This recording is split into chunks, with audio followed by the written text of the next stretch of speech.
Hello everyone, my name is Amos Rosette and this is a how to play video of my game Cyber Command. So just to go over a little bit of setup first, so each player gets two cards, one tactics card and one level 1 card, and we've also randomly drafted a few dice. So in Cyber Command we play as starship captains that are sent by our corporations to deep space to mine some resources, some minerals. We have our rivals have also found the same place to get the resources, so it's a competition to see who's going to get them first and come back to Earth with the goods. What the other thing that complicates this is that we're actually near a black hole, and not everyone's going to come back from this. Okay, so the object of the game is to get the most points. You get that in a few different ways. You want to get your meeples back to your player board, and depending on the sizes, they'll be worth different amounts of points. You want to move up your meeple capacity track to gain more points and also be able to hold more meeples. You'll also have these level 3 cards that will give you points at the end of the game for having certain tags of certain shapes and colors. And you'll also lose points for every one of your meeples that you've left floating adrift, in the vortex towards the black hole. And lastly, you also can go up these mineral tracks, and whoever gets to the last space, is only room for one person, also gets points there. So we have these player aids here, and they kind of go through a turn, and we can go through them one by one. The first thing that's going to happen is you take one of your meeples off your player board and you place them in one of these action tiles here in this grid. Just a note that this is a 3x3 grid because we have it set up for 2 players, but for 3 or 4 players it would be a 4x4 grid. So take a quick look at my hand and what I've got in here. So my level 1 card is an orange card that requires 3 orange cubes, but I also have green as the next color I need if I wanted to move up this meeple capacity track. This track will only move up once you play the right color card. That's the next one to the right of the cube. So this orange card in my hand won't do me any good right now. So probably my first action should be to draw a card. That's going to be one of these 2 spaces, and it's going to be green, so I'm going to need to play a green card. So first thing I'm going to do is I'm going to take this meeple here. So this meeple, when I take him off, he'll move me up the green track 1 space because of this bonus. So I'll do that right here on blue. And because I moved up this 1 space, I actually get 1 green cube. So I put that in my storage here, and I have 6 spaces to start, but I can unlock more by playing those specific meeples. Okay, so now I know that I need to do one of these 2 spaces, but I have to decide which one, and that's going to come down to the dice that I've got. I've got a yellow 4 and I've got a black 5. The other thing that you want to do is you don't have to match dice when you place them, but if you match the dice, you get more bumps on that track, and bumps on that track are always good. So I'm going to choose this one right here. And so first step is done. I've placed my meeple and I've got my bonus. The next step is choosing one of the dice I've got on my player board and then replacing it with another die that's already out on the board. So I'm going to take my yellow die. I'm going to place it right here. These 2 dice, yellow dice, match, so that moves me up on the yellow track 1 space, and I'll get a yellow cube for bumping up, as a bonus for bumping up the track. Now, to see how strong this action is going to be, I have to look at the intersecting dice.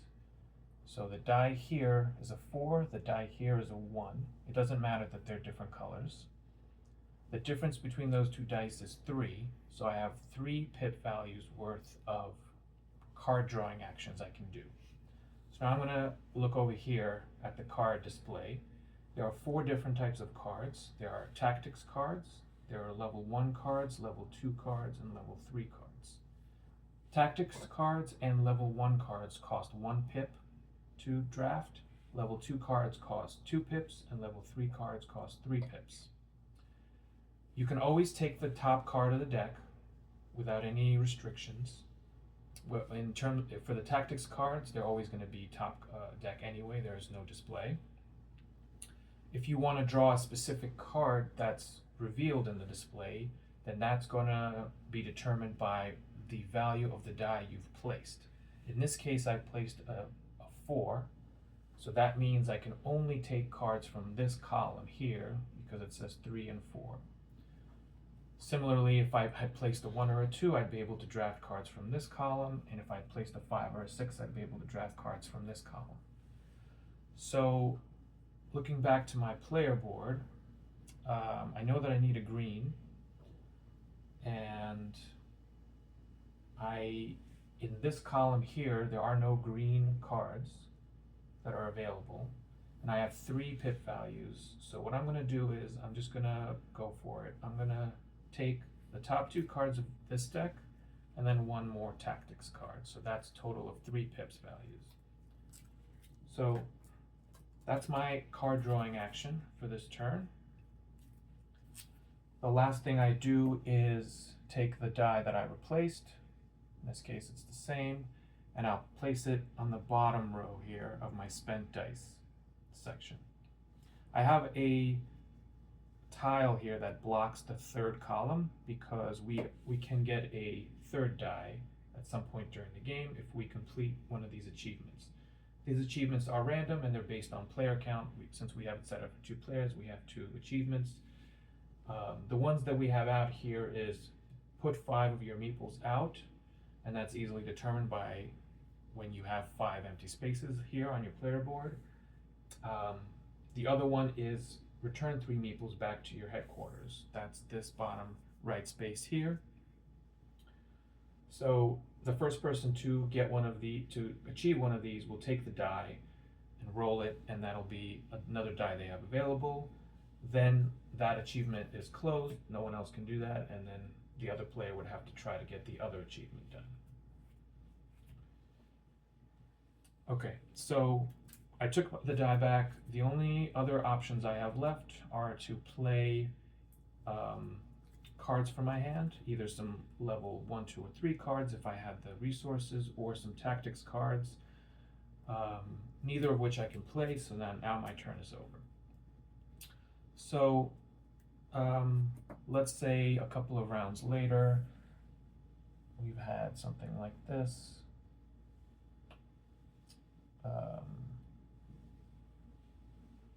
And something like that. Or actually, here I'll have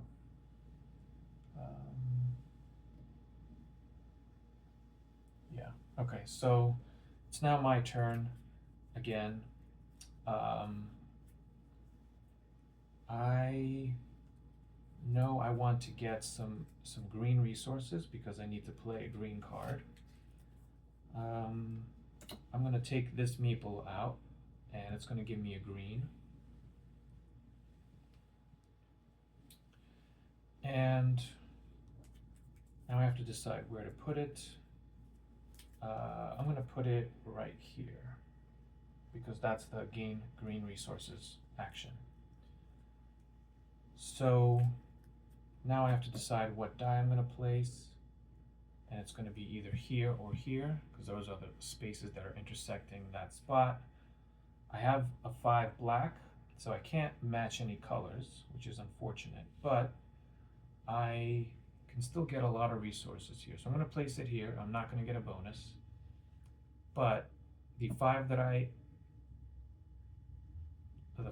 placed here and the 5 here are the same amount, so you always get a minimum of 1 resource. So I'm just going to get one green resource for that action. And then I take back this die. And then the last thing I can do on my turn is I can play some tactics cards or level cards. I don't have any level cards I can play, but I can play a tactics card. So these are cards that have specific meeple patterns on them. And if you see that configuration or part of that configuration on the tile grid here, then you can play it for free, and it will remove those meeples from the board, and it will also give you a bonus. You can rotate the card so that the configuration could be however you want it, but you just can't mirror it. So I have a few options here. I could do this here, or I could do this here. So what's the difference? When you can target all players' meeples. When you target your meeples, they go back to your player board here in the headquarters, and they'll gain you some points at the end of the game. When you target an opponent's meeples, they go to the vortex here, and then they will slowly move towards the black hole as the rounds go by. I haven't been able to move my meeple capacity track yet, so I'm only at 1. I can only hold 1 meeple, so the best move for me right now would be to play this L shape here. I would take this guy and bring him here, and then these two would be moved to the vortex board based on this shape. So based on the size of the meeples, they also go into different spots. You have a small, you have a medium, and you have a large. The small one goes to the very bottom space. The large one goes to the space that's right before the vortex. I'm going to talk about the differences between those spaces as we get to the end of the round. Okay, so now I get my bonus. I get to move up 1 more space. And now I'm going to move up on the green track here. And this bonus lets me take any card from any column without any restrictions, without having to pay any pips for it. And I know that I need a green card, and I have 3 green cubes available, so I'm going to take this card, and I'm going to pay them, and then I'm going to play it. And now that moves my green tracker up my cube 1 space over to the right. It's going to get me 5 extra points at the end of the game, and now I can hold 2 more meeples, so that's great.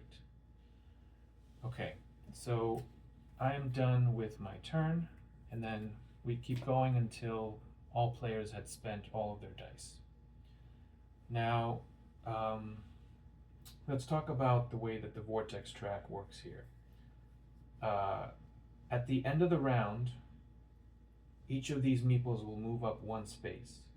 The bottom row will move up no matter what. There's nothing you can do about it.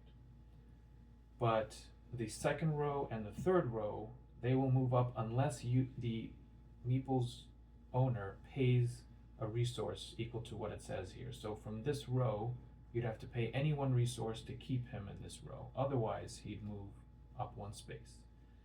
This guy would move up 1 space unless you pay 2 resources. Now, why does it matter? Because at the end of the game, you will get a certain number of points deducted from your final score based on where your meeples are here on this board. So in this row here, it's -1 for every meeple that you've got. Here it's -2 for every meeple that you've got there, and then in the black hole, it's -3. Any amount of meeples can be in these spaces. So, and then only from the bottom 3 spaces can you actually rescue them. Once they get to the black hole, then they're gone forever. So that takes me to the vortex action here. That's how you would save them. So let's say I took this action and I placed this die here. That's a 4. So I'd have a difference here between 4 and 1. That would be 3 pip values. Okay, so for every pip value I pay, I can move 1 of my meeples back down. So I probably want to move this one out of here because this one will cost me more points at the end of the game if it stays here, and it'll gain me more points if I can get it out of here. So that's 1 pip value to move it down 1, 2, and then 3 off the board and back to my play board. Of course, I'm using the wrong color, but you get the idea. And at the end of the game, it would be worth 3 points for me. Okay. The other action tiles here are pretty self-explanatory. You'll get a certain number of those resources based on the difference between the dice. And lastly, the one that we haven't talked about is the return meeples. And this is basically just an easy way to get your meeples off of this grid straight to your headquarters without having to go through the Vortex board. So if I place the meeple here and I put this die here, right? So that will be 1 and 4. There will be a difference of 3, and then I'd be able to take all. Well, it would just be these two because the effect would happen before this, and then these two would go right here.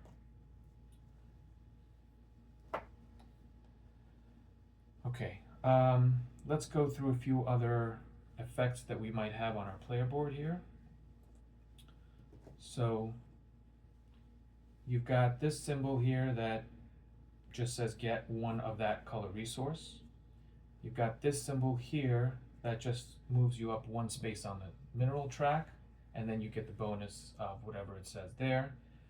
And then the third space where the big meeples are different between the colors. This space here will let you change the value of any one of your dice, but keeping the same color. This space here would let you change the color of one of your dice, but keeping the same value, or you can change the color of a die that's out on the board. This space here lets you move any meeple on the board, whether it's your own or another player's. And then this space here lets you move 2 different tiles that are unoccupied, basically swapping their positions. And then these last 3 spaces here are just open up more storage space for the resources. Okay, so let me talk a little bit about the level cards. The level 1 cards are pretty simple. At the beginning of your turn, they'll give you some kind of income. Sometimes it'll be the same color of the card, and sometimes it'll be another color of the card than the card. So this one, for example, is a green card, but it gives you an income of 1 orange at the beginning of your turn if you want to. It's always a may. The level 2 cards are slightly different. They're usually dual colors, and that's convenient because they can act as either one of the colors in terms of moving to the right on your meeple capacity track. They will also count as both tags at the end of the game for scoring, if you have that appropriate scoring card. And lastly, they have an ability at the bottom that's a once per round ability. So you just turn it 90 degrees to show that you've used it. And there's some powerful stuff like swapping tiles or changing die colors or changing die values. The level 3 cards are all 1 color, but they cost a lot to put out, 7 cubes for each of them.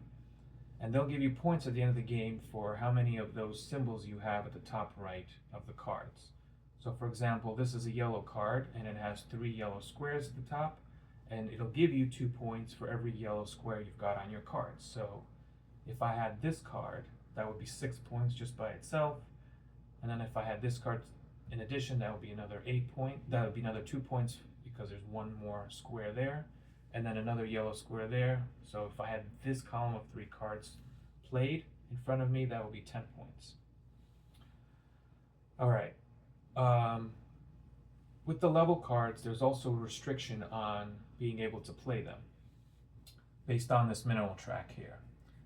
All players start out at the bottom of level 1, so this row of level 1 cards, you're able to play them as long as you have the required resources. To play the level 2 cards, you have to get your cube to the level 2 row of at least one of the colors that's on the card. So if I wanted to play this yellow and green card, I'd have to move my cube at least to level 2 green to be able to play this, or it could have been the yellow one too. And then similarly for the level 3 cards, I'd have to get my cube all the way to level 3 of whichever color I wanted to play. So if I got my cube up to level 3 of this green track, I'd be able to play this card, but not these two. There's a few other symbols that I haven't talked about. Here it just tells you you get to 2 of any cube colors that you want. And then when you get to the last bonus row space here, you get some pretty powerful effects. They all have an effect where you could move up one more space on the mineral track here, and that's the same column or a different column. Or they have their own unique abilities, such as in the green track, you'll be able to take back all of your meeples from the vortex without paying for them, assuming you have the space on your board. This one lets you take all of your meeples from the grid without paying for them, assuming you have the space on your board. This one lets you play a card from your hand, any card, without paying for it and without having the level requirement. And then this one lets you move one space to the right on your capacity track without having to play a card. So those are all of the abilities, and those are pretty much all of the rules. Like I said, at the end of the game, you're going to get points for how far you've moved to the right on your meeple capacity track. You're going to get points based on the different sizes of meeples that you've gotten back to your headquarters. The small ones are worth 1 point, the medium ones are worth 2 points, and the large ones are worth 3 points. You're going to get points if you've reached the very top of each of these tracks. There's only space for 1 cube there, and that's 10 points if you've gotten there. And if you've gotten these level 3 cards, you're going to get points for each of the symbols that you have from the cards that you've played in front of you. And then you're going to deduct any points that you've lost for having your meeples, for not being able to save your meeples here out on the vortex board. Those are all the rules of how to play Cyber Command, and I hope you enjoyed, and I hope you get a chance to try it out for yourself. Thank you.